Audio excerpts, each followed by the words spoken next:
When requested by Toby to participate in this particular session, I asked, what can I offer?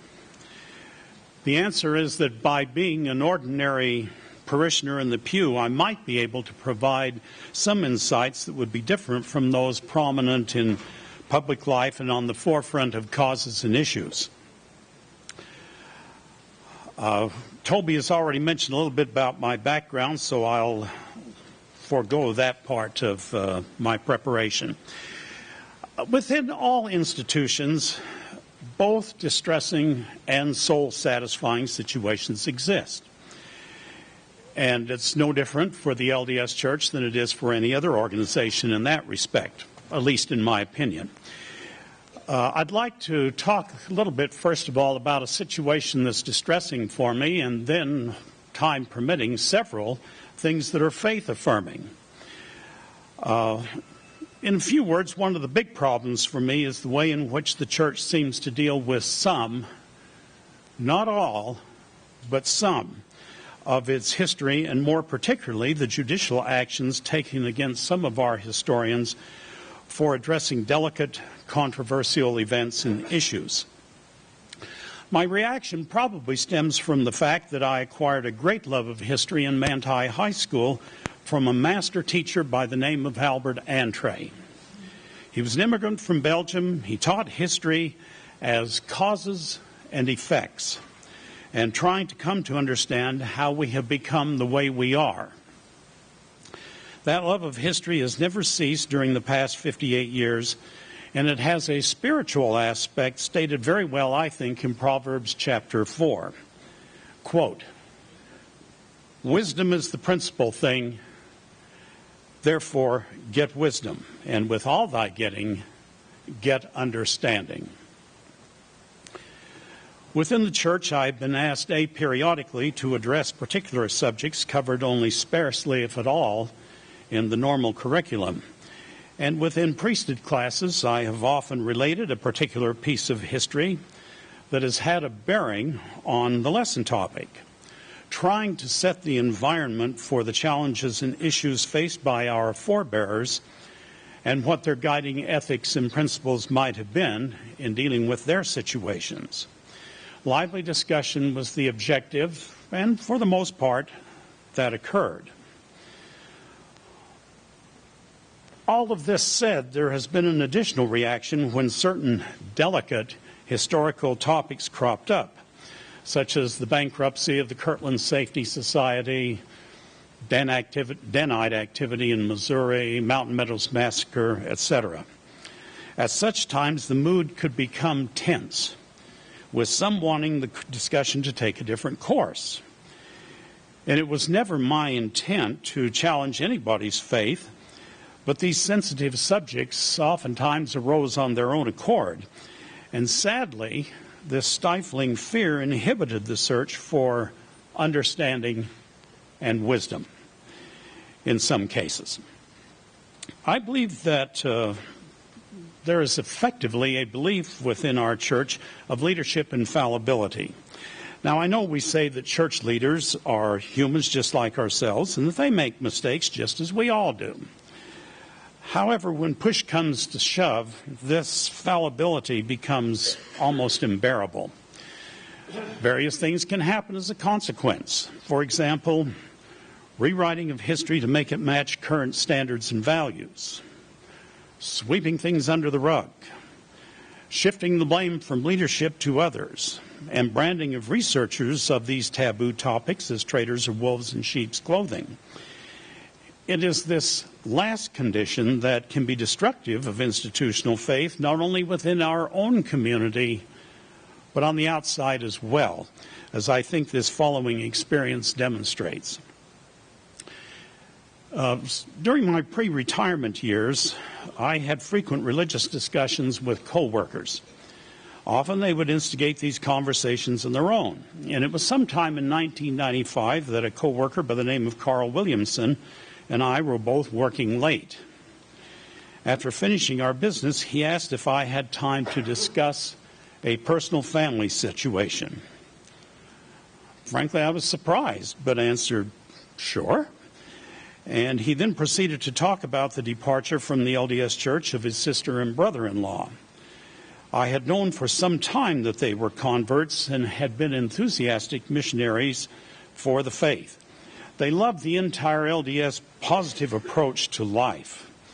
And Carl's sister was constantly encouraging and challenging him, and therefore he had visited me in preceding years with various questions. This particular 1995 event occurred a few years after church judicial proceedings had started against certain historians. Carl's sister and her husband stuck with the church for a few years, but then felt betrayed and left, obviously with a lot of embarrassment. Carl had a copy of Elder Packer's sermon, "The Mantle is Greater Than the Intellect," which I presume that he had obtained from his sister.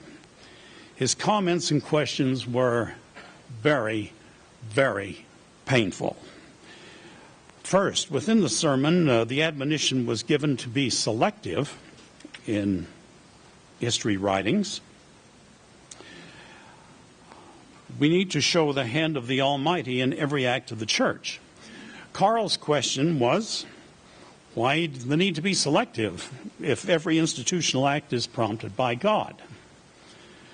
And all I could do was lamely reply that not every act is prompted by God. Second, Carl felt that the sermon breathed a threatening spirit in joining the listeners to, in effect, be co-conspirators in either suppressing or whitewashing the truth, all with the supposed intent of sheltering those tender in the faith. His reaction: if you tell the truth in the first place, then you don't have the problem. I agreed. Third, Carl is Roman Catholic, and he brought up the subject of his church's silencing of Galileo, observing that Catholicism did not have past experiences as a guide in the 17th century, and therefore the church hierarchy blundered badly. According to Carl and the LDS Church, we should profit from Catholicism's mistake. I agreed. And I also grimaced, wanting to crawl underneath the desk. This episode ranks, I think, as one of the 2 or 3 most painful in my life when dealing with religious topics. Now, getting away from the griping and complaining, here hopefully are some profitable conclusions, at least that I draw. Number 1, draconian actions with respect to historians and scholars may stanch disaffection in the short term, particularly if the offenders can be branded as wreckers of the faith. But I believe that in the long term, such efforts are destructive of institutional faith and will eventually fail of their intended purpose. Number 2, repentance is an important principle of the gospel of Jesus Christ, and it ought to apply equally to institutions and individuals. Society is better off when we all practice it. If we have warts, acknowledge them, repent if possible, and then move forward having learned from our mistakes. Number 3, priesthood authority has an organizational aspect of presiding and a spiritual aspect of being a means for moral growth, learning, and stewardship for service. Destruction of the faith occurs when the first of these characteristics suppresses the latter. And number 4, finally, something that ought to transcend everything: charity.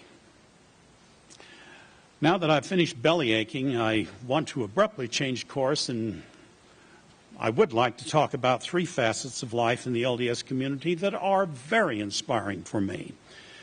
My guess is that I'm probably going to have time only for one of these items.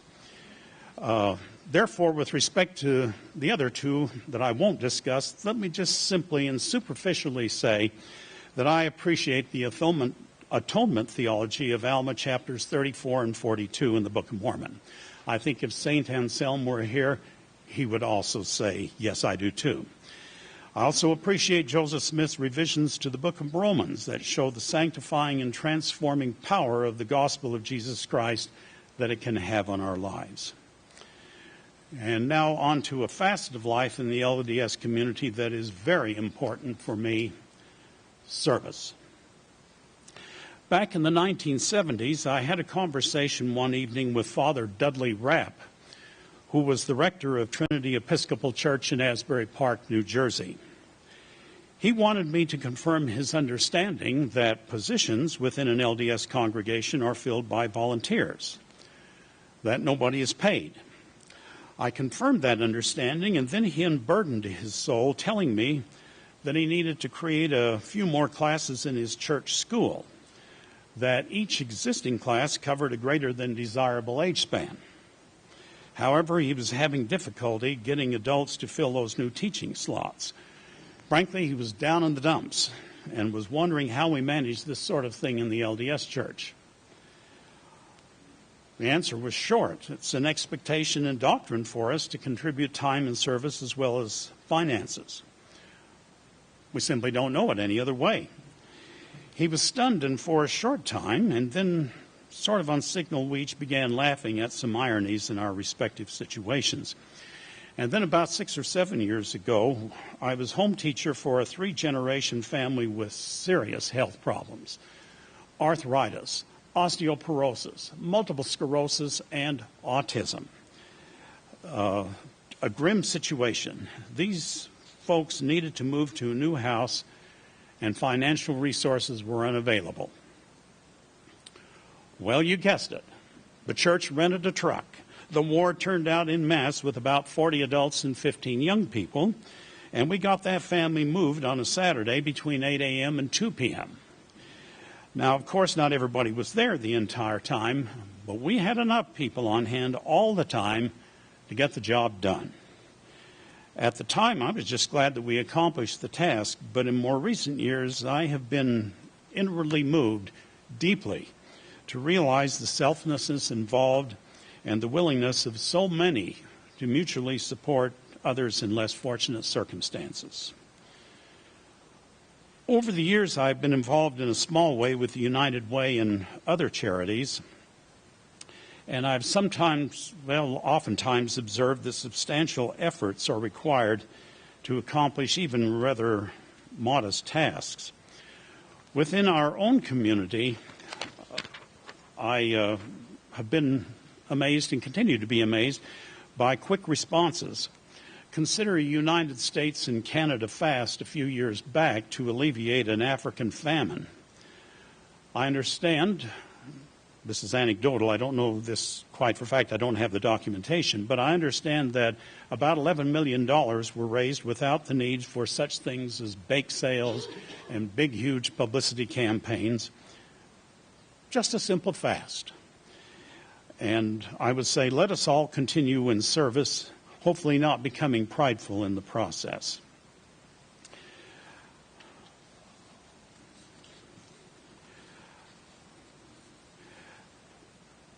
To kind of wrap things up, I think we might take a look at the statement of Jesus in chapter 13 of the Gospel of John. How will we know that we're Christ's disciples? If we have love one for another. And one of the most inspiring homilies on the value of love and service that I've encountered in my 73 years of life can be found in an article by Lavina Fielding Anderson in the winter 1995 issue of Dialogue. And I'd now like to quote an excerpt from that article. Quote, "My image of the church is of a community, an extended family in which the different parts value each other, work to understand each other, listen to each other, and try to help each other. I see faces turning in many directions, down to a child, up to an older adult, or right or left to a friend, and then back again. A man who is a fanatic and fantastic scoutmaster today may be a struggling bishop tomorrow and a board Sunday school president 5 years later. A woman who may not like the church's financial devotion to the scouting program and who may resist the scoutmaster's enthusiasm will teach his daughter in laurels and be his wife's visiting teaching companion. He will set the woman apart for a calling in the Relief Society be grateful for her impact on his daughter, and eat her casserole when his wife has an operation. They will pray with and for each other. And in conclusion, I would say that my reasons for staying are many. I only got to talk about one of them today, but I feel somewhat like Armin Moss, I believe, in that the good outweighs the bad, the benefits outweigh the detriments, and the blessings outweigh the lack thereof.